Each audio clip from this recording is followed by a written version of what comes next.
Vote চলাকালীন তৃণমূলের মহিলা কাউন্সিলর ও তার স্বামীকে মারধরের অভিযোগ উঠল তৃণমূল আশ্রিত দুষ্কৃতীদের বিরুদ্ধে। ঘটনাটি ঘটেছে মেদিনীপুর পৌরসভা 4 নম্বর ওয়ার্ডের তাঁতিগেড়িয়া 283 নম্বর বুথ এলাকায়। জানা গেছে, এদিন বিকেলে ওই এলাকায় তৃণমূল কাউন্সিলর নিরুপমা কোঙ্গার শীট ও তার স্বামী সুনীতি শীট ভোট দিতে যাওয়ার সময় মারধরের অভিযোগ উঠেছে উক্ত এলাকার ওয়ার্ড সভাপতি চন্দ্রশেখর তিওয়ারির বিরুদ্ধে। ইতিমধ্যেই আহত ওই কাউন্সিলর ও তার স্বামীকে মেদিনীপুর মেডিকেল কলেজে ভর্তি করা হয়েছে। পুলিশি ঘেরাটোপে ইতিমধ্যেই ওই কাউন্সিলর ও তার স্বামীকে হাসপাতাল থেকে নিয়ে যাওয়া হয়েছে। কি কারণে মারধর করা হলো তা এখনো পর্যন্ত প্রকাশ্যে আসেনি। এ ব্যাপারে নিজেকে পুরনো তৃণমূল কর্মী বলে দাবি করা রবীন্দ্রনাথ ঘোষ নামে এক তৃণমূল কর্মী বলেছেন, আমরা যখন ভোট দিতে যাই হঠাৎই ওই ওয়ার্ডের সভাপতি চন্দ্রশেখর তিওয়ারি ও তার লোকজন কাউন্সিলর ও তার স্বামীকে মারধর করে। তিনি আরও দাবি করেছেন নিজেদের ভুল বোঝাবুঝির জন্য এই ঘটনা ঘটেছে। তবে এই ব্যাপারে সংবাদ মাধ্যমের সামনে মুখ খুলতে চাননি কাউন্সিলরের স্বামী সুনীতির শীট মুখ খুলতে চাননি। আপনাকে অ্যারেস্ট করেছে কেন? পুলিশ কেন নিয়ে যাচ্ছে আপনাকে?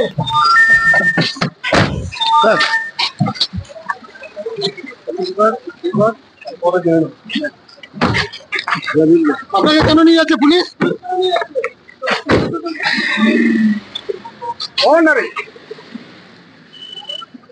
সালে ওর বাবা যখন এখানে বিধানসভায় দাঁড়ায় রামপ্রসাদ তেওয়ারি, তার হাত ধরে আমি তৃণমূল কংগ্রেসে আসি। সেক্ষেত্রে আমার ব্যাগটা রয়েছে।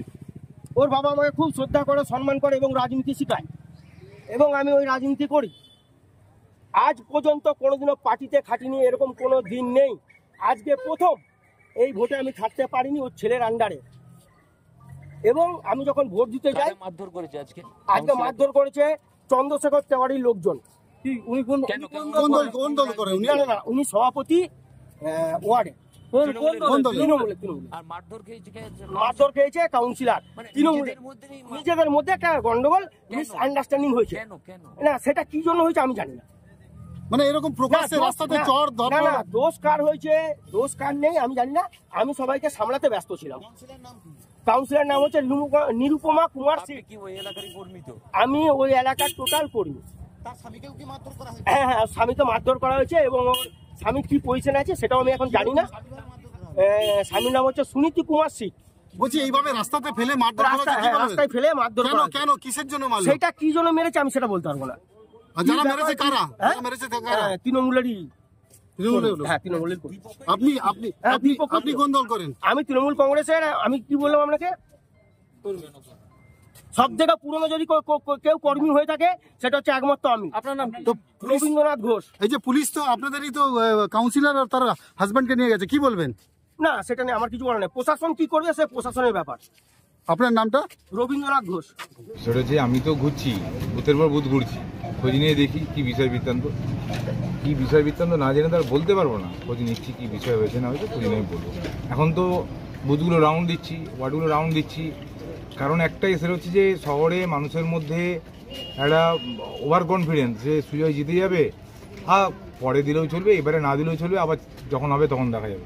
এই একটা ভীষণ প্রবলেম। ফলে ওইটার জন্যই ওয়ার্ডগুলো যাচ্ছি, যাতে বেশি করে পোলিংটা করানো যায়। কারণ মানুষ তার জনপ্রতিনিধি নির্বাচন করুক, তার নিজের মতো করে মত প্রয়োগ করে। প্রত্যেকেরই কিন্তু ভোট দেওয়া উচিত, কারণ এটা একজন মানুষের সাংবিধানিক অধিকার।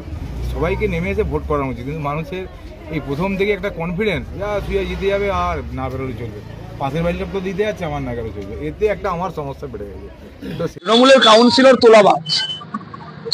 তৃণমূল তার সংস্কৃতিতেই আছে, সে সারা বছরের রাজনীতি হোক বা ভোট, স্বাভাবিকভাবেই ওখানে তৃণমূলের তোলাবাজ কাউন্সিলর বুথ দখল করতে গিয়েছিল।